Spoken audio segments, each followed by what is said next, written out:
سے line number 6، سورۃ اعراف کی آیت نمبر 180۔ اعوذ باللہ من الشیطان الرجیم، بسم اللہ الرحمن الرحیم۔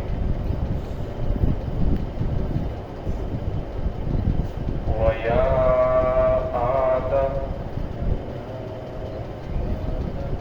اسْكُنْ أَنْتَ وَزَوْجُكَ الْجَنَّةَ فَكُلَا مِنْ حَيْثُ شِئْتُمَا وَلَا تَقْرَبَا هَٰذِهِ الشَّجَرَةَ فَتَكُونَا مِنَ الظَّالِمِينَ۔ فَوَسْوَسَ لَهُمَا الشَّيْطَانُ لِيُبْدِيَ لَهُمَا مَا وُرِيَ عَنْهُمَا مِنْ سَوْآتِهِمَا، فَقَالَ مَا نَهَاكُمَا رَبُّكُمَا عَنْ هَٰذِهِ الشَّجَرَةِ إِلَّا أَن تَكُونَا مَلَكَيْنِ أَوْ تَكُونَا مِنَ الْخَالِدِينَ۔ وَقَاسَمَهُمَا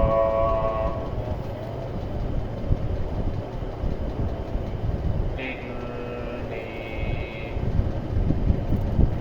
لَكُمَا لَمِنَ النَّاصِحِينَ۔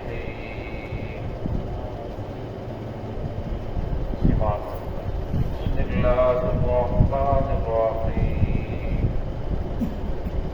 وَيَا آدَمُ اسْكُنْ أَنْتَ وَزَوْجُكَ الْجَنَّةَ فَكُلَا مِنْ حَيْثُ شِئْتُمَا وَلَا تَقْرَبَا هَٰذِهِ الشَّجَرَةَ فَتَكُونَا مِنَ الظَّالِمِينَ۔ فَوَسْوَسَ لَهُمَا الشَّيْطَانُ لِيُبْدِيَ لَهُمَا مَا وُرِيَ عَنْهُمَا مِنْ سَوْآتِهِمَا،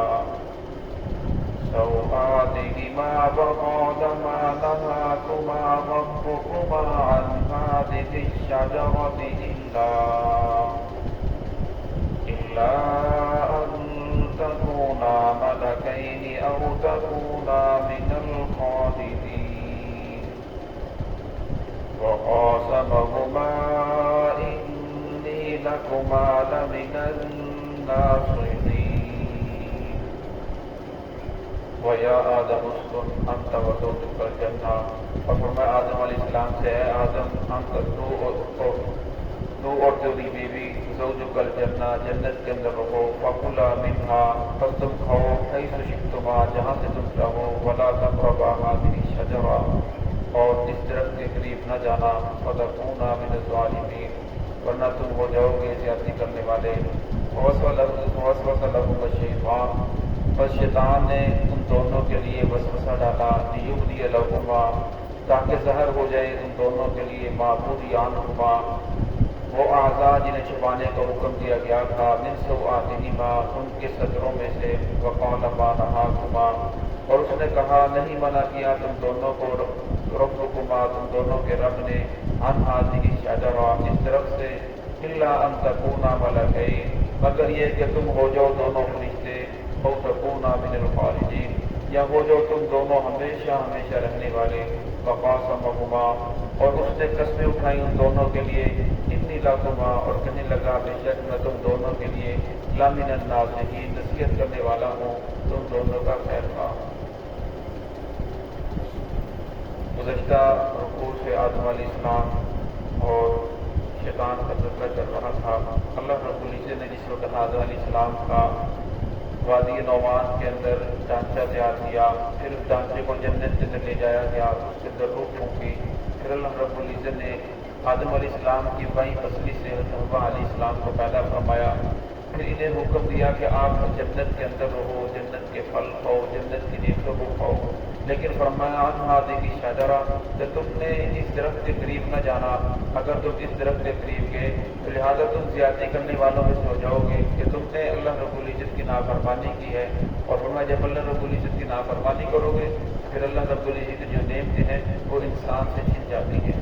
اور ایک طرف اللہ رب العزت کا حکم تھا، دوسری طرف اللہ رب العزت نے شیطان کو جو زکارا تھا جنت سے نکال دیا تھا، تو اس نے بھی یہ دعویٰ کیا تھا کہ میں آپ کی امت کے لوگوں کو ماننے والوں کو گمراہ کروں گا۔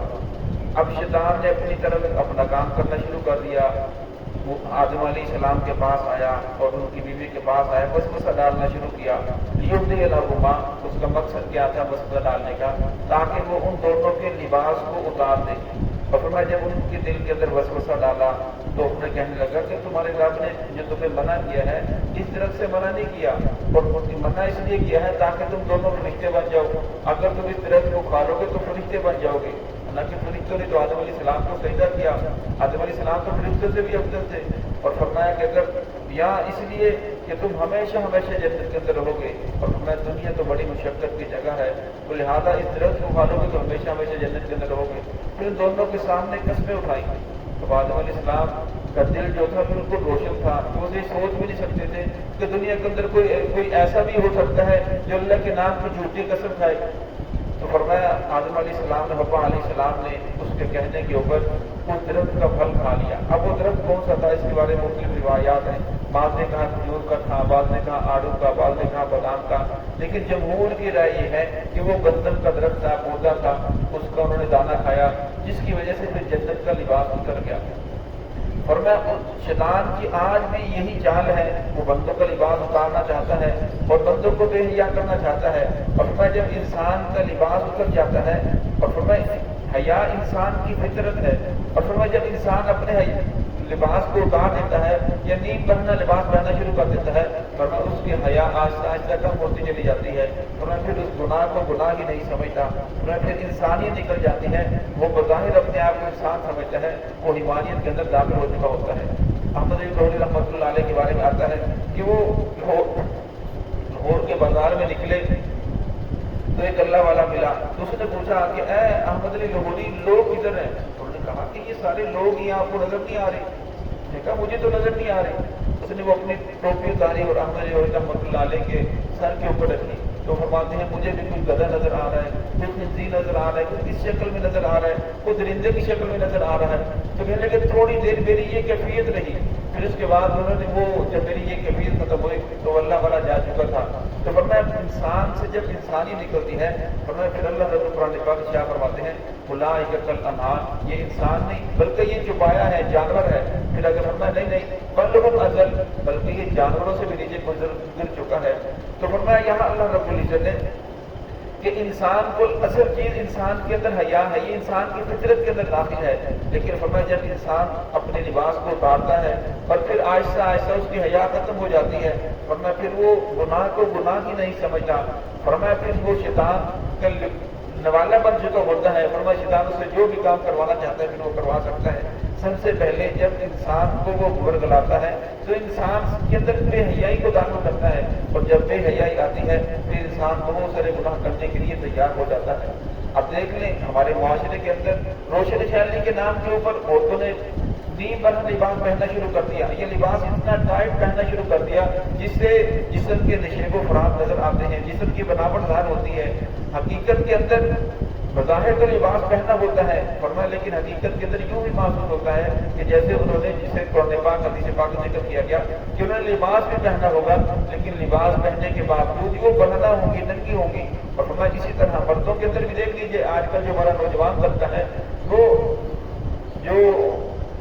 پورا لباس پہننے کے بجائے وہ کچھا چھوٹا سا پہنا جاتا ہے. اور اسی کے اوپر آپ صلی اللہ علیہ وسلم نے علی رضی فرمایا کہ اے علی,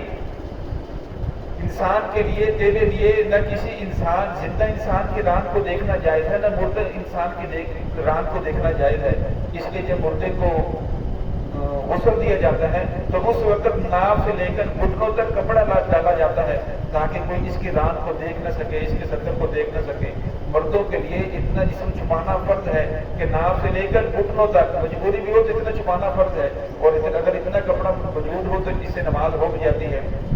اور عورتوں کے لیے سارا جسم چھپانا فرض ہے سوائے چہرے کے, ہتھیلیے کے اور پاؤں کے. ان تین چیزوں کے علاوہ سارا جو عورت کا جسم ہے یہ سطر ہے, سطر کے اندر داخل ہے, اس سارے کا چھپانا فرض ہے. تو یہاں فرمایا شیطان نے ان دونوں کو جب برگلایا آدم علیہ السلام کو, تو آدم علیہ السلام نے ایک تو یہ سمجھا کہ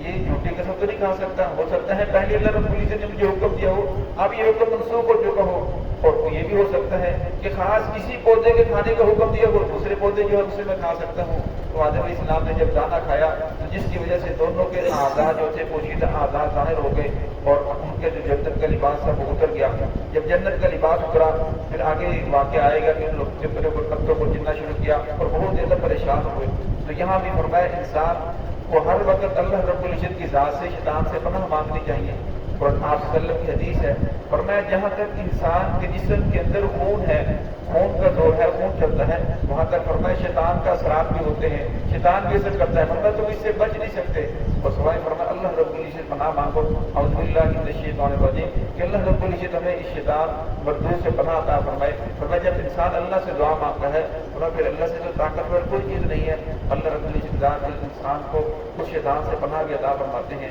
اور فرمایا جو حیا ہے آپ صلی اللہ علیہ وسلم کی حدیث ہے اذا لم تستحی فاصنع ما شئت, فرمایا جب تیرے اندر حیا نہ رہے پھر تو جو چاہے کر. فرمایا پھر انسان, امام شافعی رحمۃ اللہ علیہ جا رہے تھے, ان کے ساتھ ان کے کچھ شاگرد بھی تھے,